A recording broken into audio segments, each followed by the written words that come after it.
हरे कृष्णा। हरि ओम नमस्ते। Audio book ब्रह्मचर्य व्रत का पालन और काम विकार पर विजय। अब आप सुनेंगी स्वामी राम तीर्थ के बारे में। सफलता की पहली शर्त ब्रह्मचर्य है। भले ही आप नए विचारों के हों या पुराने विचारों के, भले ही आपकी पुस्तकों ने उसका महत्व बतलाया हो या ना बतलाया हो, राम आपको कहता है कि सफलता के लिए पवित्रता तथा ब्रह्मचर्य की नितांत आवश्यकता है। यदि भारतीय बचे रहना चाहते हैं तो ब्रह्मचर्य को सुरक्षित रखें, अन्यथा कुछ ले जाएंगे। उपरोक्त वचनों को स्पष्ट करते हुए स्वामी राम तीर्थ जी ने दीपक का उदाहरण देते हुए इस प्रकार कहा है। यह दीपक है, आपके सामने यह जल रहा है। यह क्यों जलता है? इसके मध्य भाग में तेल भरा हुआ है। यह तेल बत्ती के द्वारा ऊपर चढ़ता है तथा ऊपर आकर प्रकाश के रूप में बदल जाता है। अगर इसके तेल वाले हिस्से में कोई छेद हो जाए तो इसका तेल धीरे धीरे बह जाएगा, फिर इस दीपक से प्रकाश नहीं होगा। यही अवस्था आपकी है। यदि व्यक्ति विपरीत आचरण करेगा तो उसकी दशा तेलहीन दीपक जैसी होगी। जिसके शरीर से अपवित्र कृत नहीं होते, जिसके मन में अपवित्र विचार उत्पन्न नहीं होते, उनके भोजन का सार रस, रक्त, मांस, मेद, अस्थि, मज्जा, शुक्र बनता है और अंत में शुक्र मस्तिष्क में चढ़कर बुद्धि के रूप में परिवर्तित हो जाता है। फिर संयमी गृहस्थ और संतति निरोध की चर्चा करते हुए वे कहते हैं,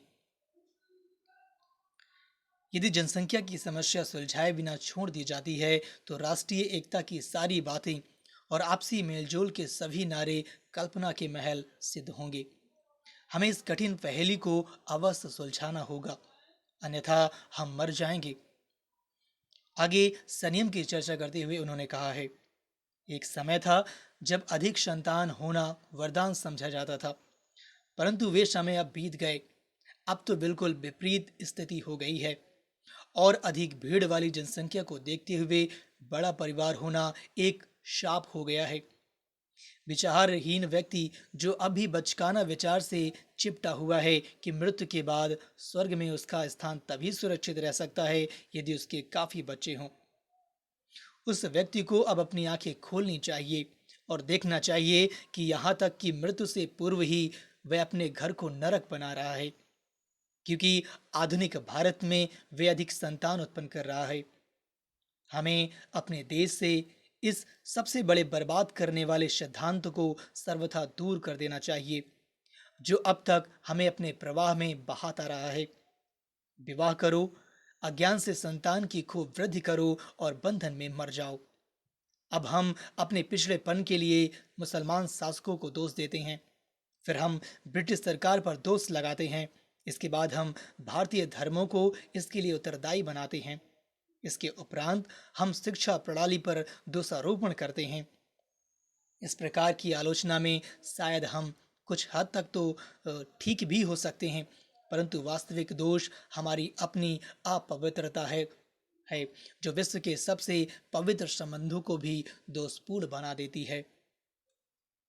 इसके आगे वे इसी विषय में बहुत ही महत्वपूर्ण एवं कृतियों के कलंक को मस्तक से धो डालने वाले ये शब्द कहते हैं, विवाह संबंध। इस अत्यंत महत्वपूर्ण तथा सभी संस्थाओं से पवित्र संस्था की ओर हम अत्यंत असावधानी से, अत्यंत अवैज्ञानिकता से तथा अत्यंत लज्जाजनक ढंग से ध्यान देते हैं। आपकी तमाम जनपत्रियों, ज्योतिषियों की गणनाओं, लग्न मुहूर्त को पूर्ण करने के बावजूद भारत में विवाह असमय होते हैं, अशुभ और अपवित्र होते हैं। कोई भी ग्रह नक्षत्र अपने पवित्र गृहों में निवास नहीं करते। जब वे देखते हैं कि उनके नाम पर जोड़े विवाह करने जा रहे हैं, वे ग्रह नक्षत्र अपनी अपनी स्थितियों में विचलित होते और कांप उठते हैं, क्योंकि ये विवाह पशुओं से भी हीन होते हैं। एक जोड़े के विवाह को, जो कि अपना निर्वाह करने की भी क्षमता नहीं रखता, उन्हें पवित्र बनाने की अपेक्षा विवाह के समय उच्चारण किए गए मंत्र अपने गुणों को खो देते हैं और वे अपनी शक्ति खोकर व्रत हो जाते हैं। फूल अपने सौंदर्य को कैसे धारण कर सकते हैं जबकि उनका उपयोग उस अपवित्र संस्कार में किया जा रहा हो जो दो दिवालिया व्यक्तियों को जोड़ने के लिए किया गया हो, ताकि वे अयोग्य, असमर्थ, मूल्यहीन, बेकार संतान को पैदा करके देश की जनसंख्या की भीड़ को और अधिक बढ़ा सके। फिर राम तीर्थ जी ने युगों से बड़े जोरदार शब्दों में अपील की है। अब उस अपील से प्रेरणा लीजिए। नवयुवकों से अपील। नवयुवकों, बंद करो, इसे बंद करो। और नौजवानों, आप ही भारत के भविष्य की आशा हो, आप ही इसे बंद करो। समाचार के नाम पर, भारत के नाम पर, अपने लिए तथा अपने उत्तराधिकारियों के लिए मैं आपसे प्रार्थना करता हूं कि देश में अविवेकपूर्ण, असमय, अंधाधुंध विवाहों को बंद करो। ऐसा बंद करोगे तो इससे जनता पवित्र हो जाएगी और कुछ हद तक इससे जनसंख्या की समस्या हल होगी।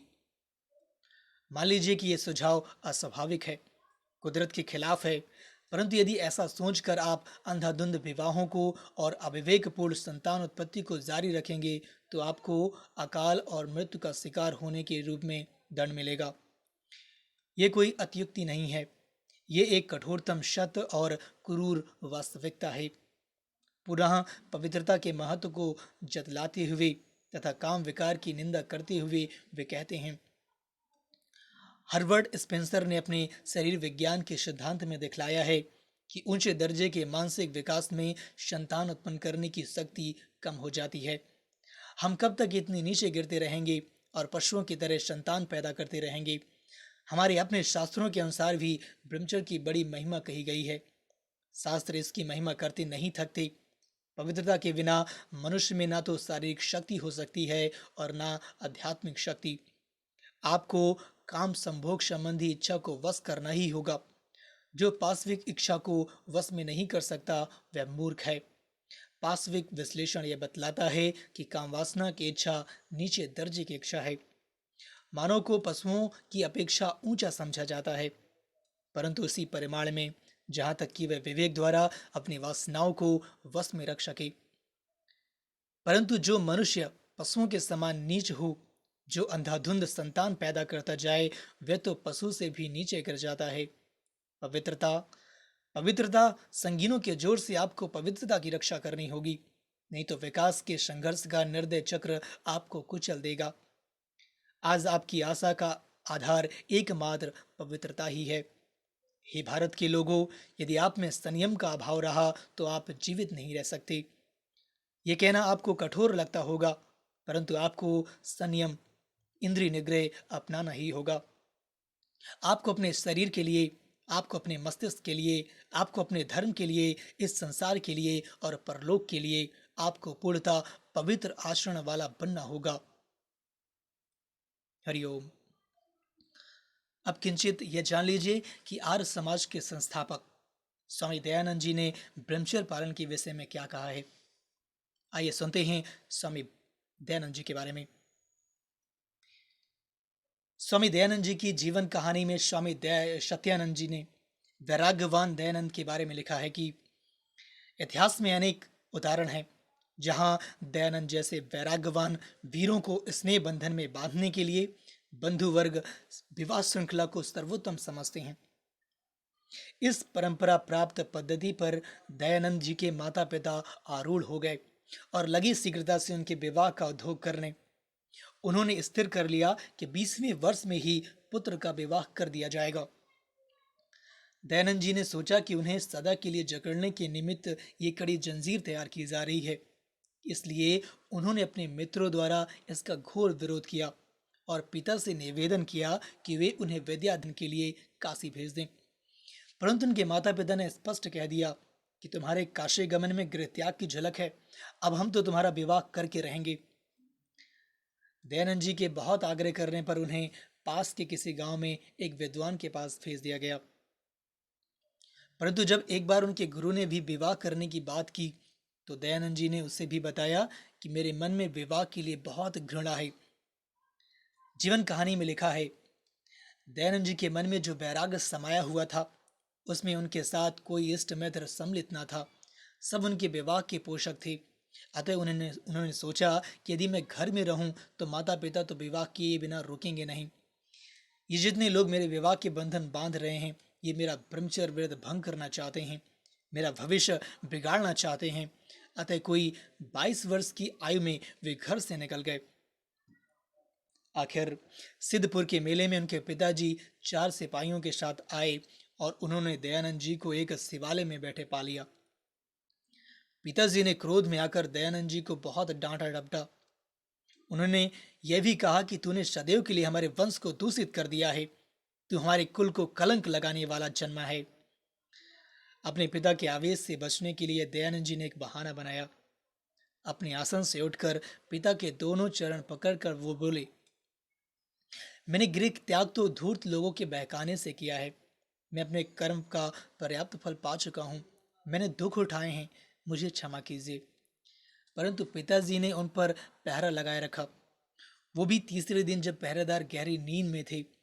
दयानंद जी ने एक चाल चली। उन्होंने हाथ में पानी का एक लोटा भरकर ले लिया, ताकि यदि कोई जाग गया तो उसे कह दिया जाएगा कि शौच के लिए जा रहे हैं, वरना तो आज भाग निकलेंगे ही। सो यह बहाना बनाकर वे भाग गए। देख लीजिए कि ब्रह्मचर्य व्रत को बनाए रखने के लिए उन्होंने कितना परिश्रम किया। इससे ब्रह्मचर्य के विषय में उनके विचार स्पष्ट हैं।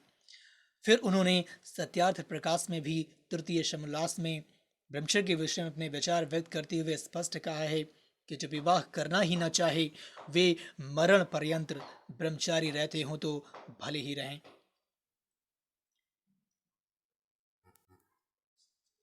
हरिओम। आगे हम स्वामी रामकृष्ण और स्वामी विवेकानंद के बारे में सुनेंगे। नमस्ते।